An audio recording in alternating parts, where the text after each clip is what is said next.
Alright, I am back with another video, and today, well, we all know this character archetype, the old, grizzled veteran, someone who has fought many battles, who has now turned to drink in order to kind of push back the horrific things that they saw. This got dark very, very quickly, but you get the point. There's a popular character archetype is, again, the kind of old drunken master. Someone who has kind of taken a step back from the battle to just try live out the rest of their days kind of wallowing in their own self-pity. And that's kind of what this build is. I wanted to play on the idea of a character who has seen some combat before, basically turning to drink, hence the drunken aspect, in which case we'll get to play a bit of drunken monk today, which is nice, and then eventually, as the adventure goes on, kind of stepping back up to the plate, picking up their chosen weapon once again, and fighting for real, in which case we're going to be combining some of drunken monk's features with the battle master maneuvers from fighter to really get us a powerful combat-based build that is really good at redirecting attacks. That's going to be a big feature for this one, as both monk and fighter can do it. We're going to be pretty decent on the AC side of things, rounding things out to about 20, but we're also going to have a lot of room to kind of like mix and match things. We're going to get 3 feats with this build despite our level split, because fighter is fighter, as well as having the ability to go for big burst rounds of damage with things like, you know, flurry of blows and action surge. So this is going to be a very high output build, which I really like, as well as just being quite versatile. We have a little bit of room in our stats to kind of do different things as well. We get to have a little bit of charisma on this build, so we actually do get to be somewhat of a party face. Maybe not as good as something like a bard, but we're just going to be a good all-rounder. Maybe not the most optimized version of this build. I kind of went for more of an all-arounder dexterity-based character rather than something to do with strength and tavern brawler, etc, etc. But I will be exploring options for that as we kind of go over the build. But yeah, I just kind of wanted to explore like a kind of different way of doing this character, where we kind of start out as a drunken monk, and then as we move further on in the game, we start picking up more fighter levels to be able to really, you know, sell the idea that we're starting to kind of, you know, have a character arc over the course of the narrative, which feels pretty fun. But of course, we are still going to take advantage of the drunken monk features when we can, because getting over an addiction isn't easy. So, without further ado, let's get into the build. Now, I like to start with fighter, as this is going to give us access to all armor and weapon proficiencies, and personally, I do quite like that a bit, as well as it's going to give us a bump to our constitution saving throws, which, for the drunk status effect, this actually does kind of help, so we're going to be picking up that today. I've gone with a human just because I feel like it kind of fits the archetype best, but I also did want an extra skill proficiency. Feel free to choose something else if you want to. Orc works really well, dwarf works exceptionally. Really, play this up however you like. And I have also just realised that this is Gale's face. I wasn't paying 100% attention to the character design, I just realised I used Gale's face for this. Whoops, we're going to ignore that. Anyway, by starting off as a fighter, we're going to gain access to Second Wind as well, which is going to be nice for a little bit of healing. I personally like to think of this as you taking a quick swig of your drink during battle to give you a bit of vigor. We're also going to have access to a fighting style of our choice. Now, normally defense is a pretty decent option, but we're not going to be wearing armor with this build. We are going for clothing. So I'm going to suggest we go for a different type of thing here. I quite like dueling, as I do plan to use a kind of one-handed weapon with this build. So dueling is just going to give us an extra flat 2 damage with that weapon, because I am going to use a dagger with this build, because I don't really get an opportunity to use daggers very much, and because we're going to take enough monk levels that we're actually going to bump up the damage die of the dagger, it felt like it would be a nice kind of addition to the build, as well as the weapon I've chosen kind of has an interesting like fit with the build. You'll see what I mean when we get there. But realistically, this build can use any weapon that is not two-handed. So things like great swords, halberds, etc. won't work, but long swords, short swords, daggers, etc., those will all work. So, and by the time you go kind of at the end of this build, you can really use any weapon. So I will just have it kind of say that my recommended weapon for this build is anything that isn't a two-handed heavy weapon, and you'll be fine. So dueling works quite well. We're also going to choose a background. Now, obviously, what I've chosen today, like for the story, would obviously kind of indicate like that soldier would be the most obvious choice for the background, and I do agree, but in this specific case, I kind of found soldier to be a slightly detrimental, so I would say go for like charlatan, urchin, or maybe criminal. I kind of like those as well, maybe if you're changing up the backstory a little bit. I used charlatan in my testing just because it gave us the best kind of stat spread when it came to our skill proficiencies for being able to do, like I said, a little bit of everything. So charlatan would be my personal pick, or at least something that gives you deception. Otherwise, go for soldier or pick your favorite. Really, it's up to you. Now, for the ability scores, pretty interesting spread here, but it's standard. It's mostly standard for monk. So, dexterity at 16, our main attacking stat. Constitution is at 14. I would say if you wanted to drop charisma down by 2 to pump up constitution to a 15, and then bump this up with a half feat like Tavern Brawler, if you want to maybe use the elixirs of Hill Giant Strength with this build to really just take it to the next level power-wise, you absolutely could. Otherwise, I'm going to say leave it as it is, because again, I wanted this to be a bit of an all-rounder, and because we're going to be dodging and reflecting attacks pretty frequently with this build, having a slightly lower constitution isn't a huge deal. We're still going to round this out with about 94 HP by the time the build is done, which is pretty damn solid for a HP score, so you're going to be fine. You're going to have a lot of defensive utility, so having like a slightly middling constitution score ain't exactly the worst thing.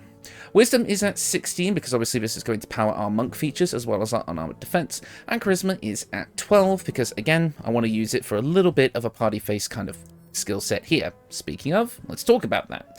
So for human, I chose our persuasion for our skill proficiency from human so that we can round it out, and fighter lets us choose intimidation. We gain deception and sleight of hand from charlatan, so we actually have the 3 most important charisma stats, and they all have a +3 at this level, so honestly, you're going to be pretty damn good at being the face of the party, which I know is important for a lot of people.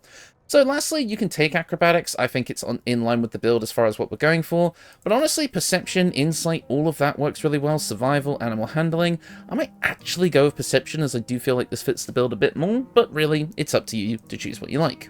Right, that's level 1. Now, for level 2 of fighter, you will get action surge, which is very, very tempting, but hear me out here.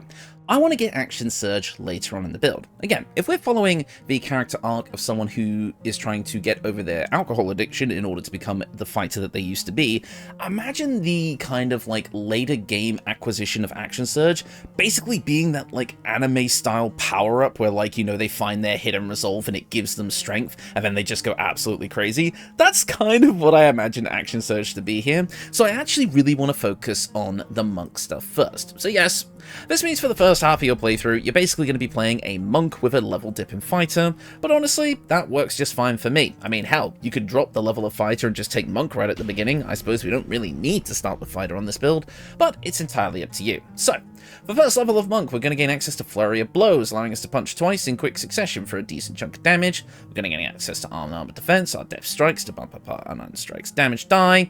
We can use dexterity for it. We can use dexterity for non-heavy weapons as well, so things like short swords and long swords and all that, they'll all use our dexterity if they normally wouldn't. So overall, it's just a pretty nice kit to have at the start.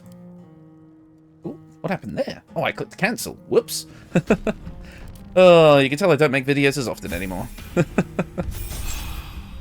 Moving on to Monk level 2, we're going to gain access to a bit of unarmored movement, which is nice, as well as patient defense, an amazing defensive skill for us.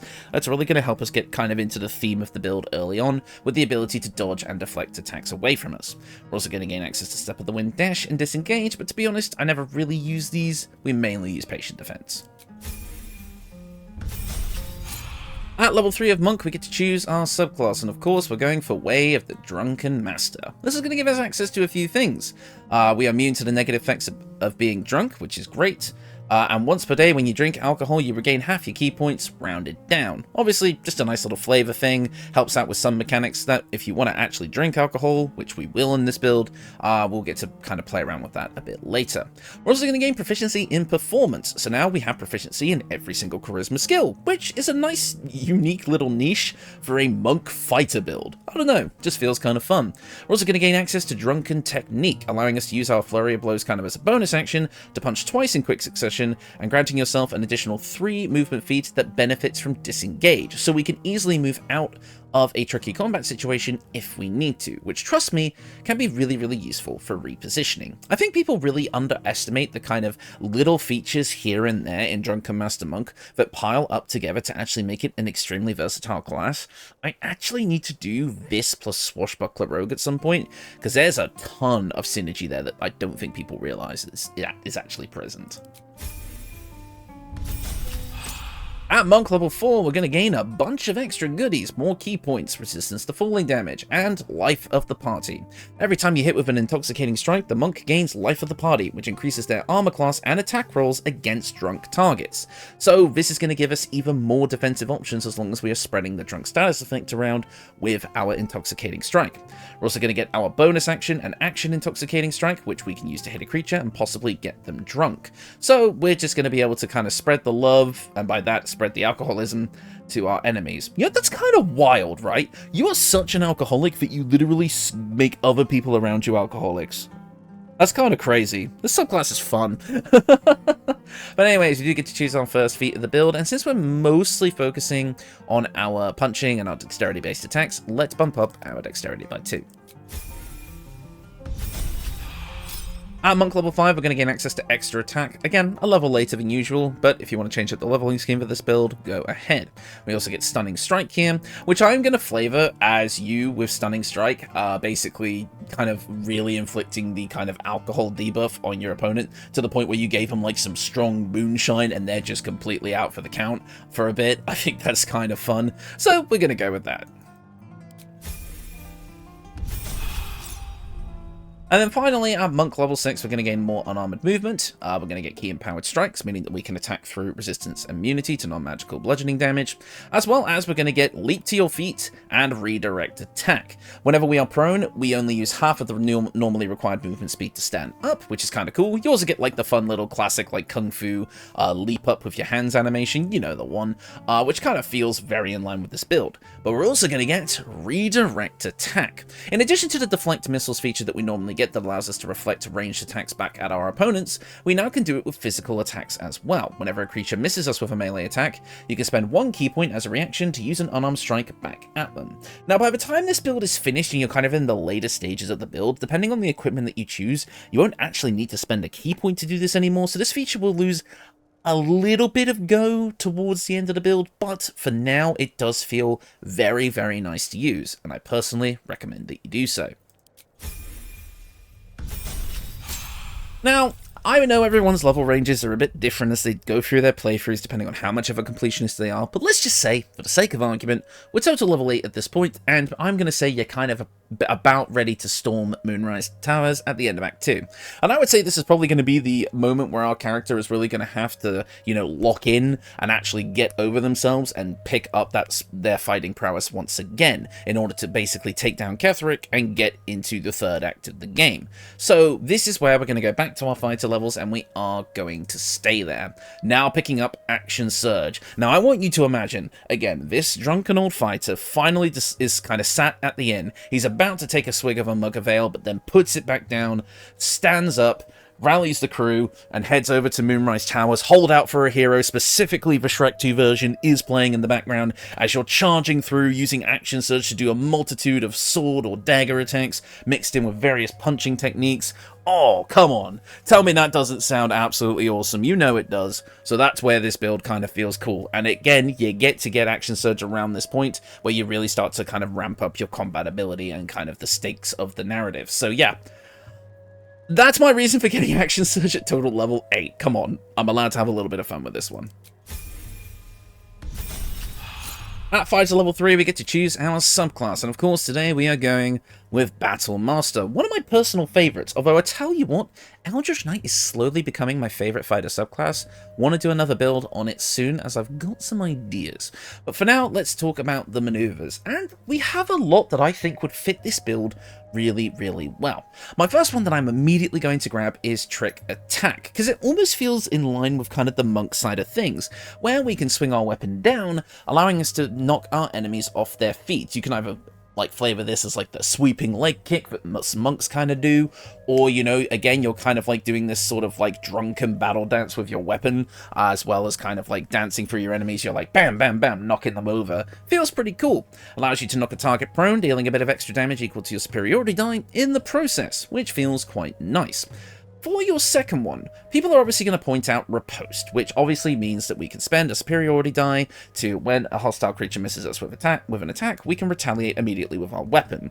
But because we can already do that up to 2 different ways with our features by the time this build is done, it feels a bit redundant. The flavour of being able to choose whether you want to riposte with a weapon or an unarmed strike is kind of cool, but again, you'll see why that doesn't really matter towards the end of the build. So let's look at the rest. I really like, where is it? Goading attack here. Because again, I like the idea of us being such a kind of like braggarts, shall we say, that like in our drunken kind of ramblings and like we kind of like, you know, beat our chest and say, come on, attack me, a bit like a barbarian in a way. Goading attack is going to allow us to goad an enemy into attacking only us, and it'll have disadvantage on attack rolls on anyone except us. Basically meaning that the enemy is more likely to attack us, we get to do a bit of extra damage, and I don't know, it just feels in line with the build.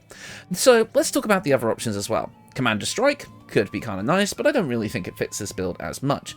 Disarming Attack is actually the one I'm going to go for here, because the ability to have your enemy waste their action because they have to pick up their weapon can be very, very fun, and I actually do think that it kind of fits the build as well. Being able to knock a weapon out of someone's hand like they're parrying it away or something feels very nice, feels very monkish as well. Distracting Strike, in a similar manner to Goading Strike, feels very, very on theme. I kind of like this one, giving your allies advantage on their attack rolls against the target. Very cool. Evasive Footwork, again, it's kind of like Patient Defense. Instead, you're spending a superiority die instead of a Kai point, so really it's up to you. Did I just say Kai point? Damn it, Cook. Anyways. But anyways, Evasive Footwork could work on this build, but again, I think it's a bit overkill with the other features that we have. Feinting Attack, allowing you to attack with advantage. I like this on like Great Weapon Master builds, but that's not really what we're going for here. Maneuvering Attack, personally not my cup of tea. Menacing Attack is also kind of good, allowing you to potentially frighten a target. Could be very interesting. Wouldn't go for Precision Attack. Pushing Attack, maybe. Sweeping Attack, also a maybe. Rally, don't take Rally. Don't ever take Rally. There's not really a point to taking Rally. I'm just saying it's kind of weak. But yeah, so I would say you've got pretty decent options all over here. We get 3 at the moment, but we will be able to get a couple of more by the time this build is done. At Fighter level 4, we get our second feat of the build, and I think at this point, let's bump up that Wisdom. At Fighter level 5, we do get extra attack, but it does not stack with the Monk extra attack, so unfortunately this is a bit of a wasted level. But at Fighter level 6, we do get our final feat of the build. Now, like I say, if you want to, we have this extra feat to throw in Tavern Brawler, again, if you want to go for Elixir shenanigans here. But really, I want to kind of double down on the theme that we're going for here. Now, let's take a look at some things that could kind of do that for us. We have Lucky, which feels very in line with this build. Various things like Mobile for more movement speed. You could go for Tough, which could give you more HP. Tavern Brawler, which we already discussed. There's a bunch of different things you could grab here, but more than anything else, I always like to pick up Martial Adept when I make Battlemaster fighters. It just gives us 2 more maneuvers and an extra superiority die. Since we're not going to level 7 of Battlemaster here, where you would also get this, it feels kind of nice just to round out our ability set a bit more. So I'm going to go with Distracting Strike, because I feel like it's on theme with the build, you know, just overall. Sweeping Attack is nice, but I kind of like Menacing Attack a bit more. I just feel like it has a bit more utility, but really, it's up to you. But yeah, I quite like grabbing this skill set for our build. And yeah, that's all the levels.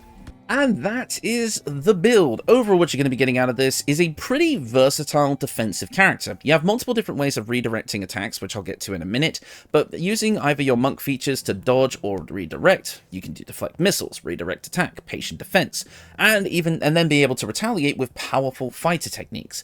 You'll be able to use your intoxicating strike to give yourself even more defensive options as well, thanks to the AC boost that that grants, but also you have, like I say, the offensive options with things like our Battlemaster maneuvers, which are highly customizable for you, and just all the way the little features kind of work together. You're this kind of slightly charismatic older guy who is, like, you know, going through a rough patch in their life, etc., who used to be a fighter, turned to drink, but then has picked it up back over the course of the game. It's just fun. Like I say, you're an all-rounder. You're good at offense, you're good at defense, you've got a bit of party face potential, and overall, you've even got a little bit of healing as well. Again, we'll discuss that in a minute.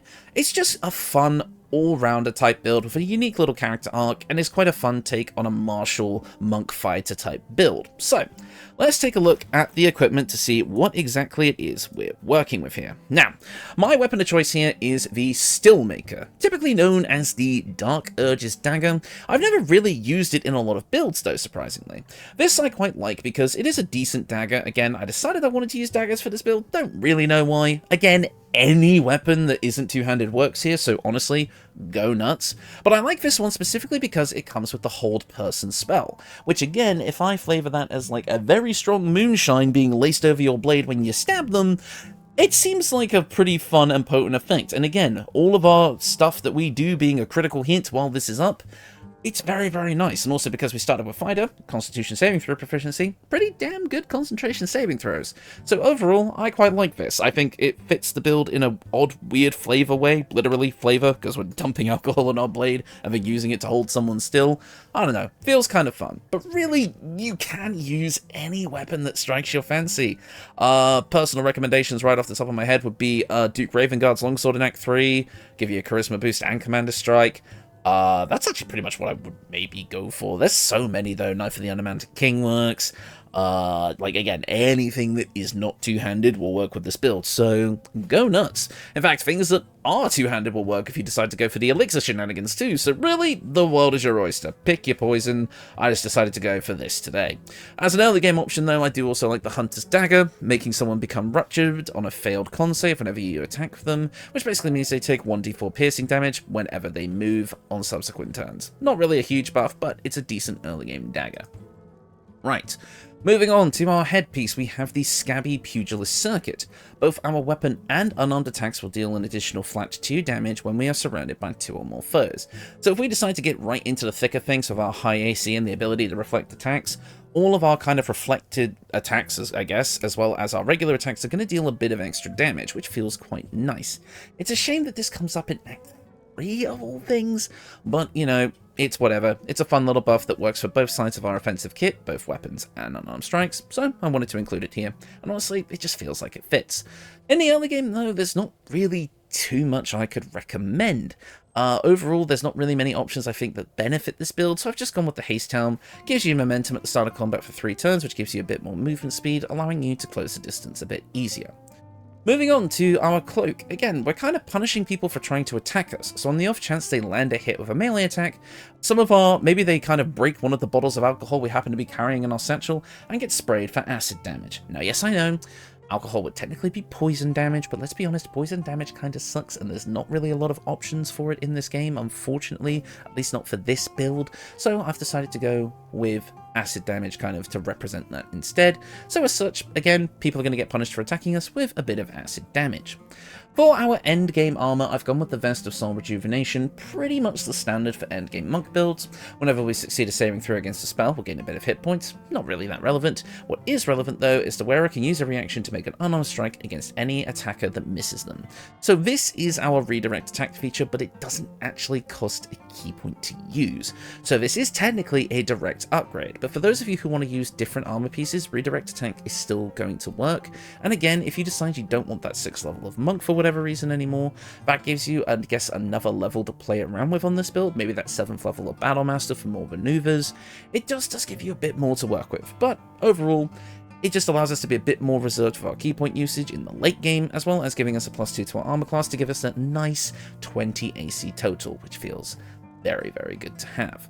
In the early game, though, I kind of like the idea of using the Blood Guzzler Garb. Even though we're not a barbarian, every time an enemy will damage us, we actually gain 2 turns of Wrath. It says 1, but as we know with Wrath equipment, none of it works as advertised. We get 2 turns of Wrath each time we get hit with a melee attack, which will give us a +1 bonus to damage with melee weapons for each turn of the condition remaining. So the more we're attacked, the more our kind of drunken fury kind of comes out, which feels kind of fun.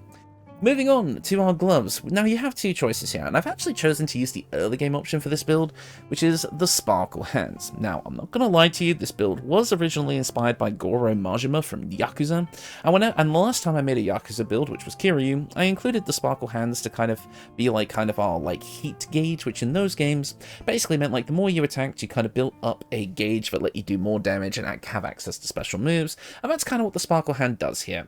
We gain our special kind of lightning finisher with the kind of effect of lightning charges, where as long as we have them, we gain a +1 bonus to attack rolls and deal an additional bit of lightning damage, as well as once we have enough, we can do a big lightning damage attack. And I don't know, I just kind of like the sparkle hands more, being able to charge our attacks with our punches and such, and that also works with our weapon attacks as well.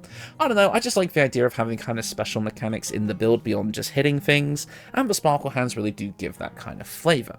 But of course, in the late game, there is the obvious choice, which is the Halber's Gloves, giving our weapon attacks a d6 of fire damage, and our unarmed strikes a d6 of necrotic damage, and can also inflict bleeding. Like, let's be real, this is just the best option for this build. As a monk fighter that uses both weapons and unarmed strikes, this is just a massive damage boost to everything. But the Sparkle Hand's just a more fun, in my opinion. So really, again, pick your poison. And finally, of course, in the late game, the obvious choice for most monks, the Boots of Uninhibited Kashigo, which allows us to use our Wisdom modifier to add to the damage of our unarmed strikes. Really, there was nothing else that really fit this slot, although I could see the Bone Spike Boots being good. As always, maybe if you want to use the bonus action dash a bit more, you could go for the boots to give you Wrath. I forget the name of them now, that's gonna bother me. But there's a bunch of options here, but really this is kind of the standard option, so it's what I've decided to go with. In the early game though, I've never actually recommended these boots in a build before, but I'm going to here just because it's something different. But really, Disintegrating Nightwalkers, Boots of Speed, anything will work in the early game. But the Swiresy shoes allow you to increase your jump distance and give you a little bit of a buff to your acrobatics. Very monkish, but really, any early game boots will work. The usual strong options will definitely do the job, but I just wanted to kind of show off these ones because I never really do, and they exist. They contain a reference to an existing character in the lore, with like a couple of other items in this game. So that's fun. Use whatever. Now, obviously, for our amulet, we are going to use the Amulet of the Drunkard, because come on. It's a shame that we only get this in Act 3, when really we're kind of supposed to be leaning away from the drunken aspect, but maybe we've overcome the kind of negative effects thanks to our monkish abilities, so now we're just using it to gain power. This allows us to heal ourselves a little bit every turn while we have the drunken condition. Since we don't have any of the negative effects from that, we just basically get free healing, and for basically 10 turns, which is really, really nice. So it's just a nice bit of passive healing, so that if we do take some attacks between this and Second Wind, we can basically shrug off that damage. I've gone with the Caustic Band here to add a little bit of alcohol damage to all of our weapon attacks. And finally, the Ring of Free Action to allow us to dash in and kind of not really have to think about things like difficult terrain or being paralyzed or restrained. We just get complete freedom of movement, which just makes this build flow a little bit nicer. But that's pretty much it for the equipment. Again, it ties everything up in a nice little package, giving you some extra abilities here and there, and also complements what we can already do. For the camp clothing, as always, we are using Fear Taylor's camp clothing mod, and I've decided to go for the broken padded armor with just some Jaheira's boots here to give us this kind of nice, kind of rugged brown, but like sort of damaged look, like it's kind of some old battle-worn armor. I think it looks really, really cool. I think it fits the build quite nicely. It kind of looks like unarmored defense type clothing while still being like a fighter's armor that's seen some years in the field, which again fits the kind of theme of the build nicely. And I've not dyed it at all. This is the natural color that comes for both, and honestly, I think they synergize really, really nicely. But yeah, that is the build, and overall, I'm pretty happy with this one. I feel like it's a nice bit of flavor mixed in with a melding of mechanics that most people might not immediately think of, but actually ends up being quite a potent combo. There's even the ability to use ranged weapons like crossbows in this build, to basically use all of our battle maneuvers at range, which I didn't do on this build, but you absolutely could. But the fact that we're going to be so defensive, having a base AC of 20 that we can bump up with Life of the Party, and then also invoke disadvantage against us with things like Patient Defense, we just have so much to go on. And then also having access to the bonus action attacks as well just allows us to be an absolute chaotic fighter, basically getting up to 3 attacks in a turn no matter what at minimum, which just feels super, super nice. And the fact that we get to use a perfect blend of weapons and unarmed strikes as well just feels awesome to use. Honestly, in a weird way, this feels like a drunken Kensei monk. Like, it's kind of the closest thing we're getting to Kensei in this game without mods. So, you know, have fun with that. But yeah, that is the build. Not really much else to say here. Sorry if this one's a little bit later than usual. I'm not sure if this is going to go up on the Sunday or the Monday yet. Just depends on how busy I am or how much motivation I've got.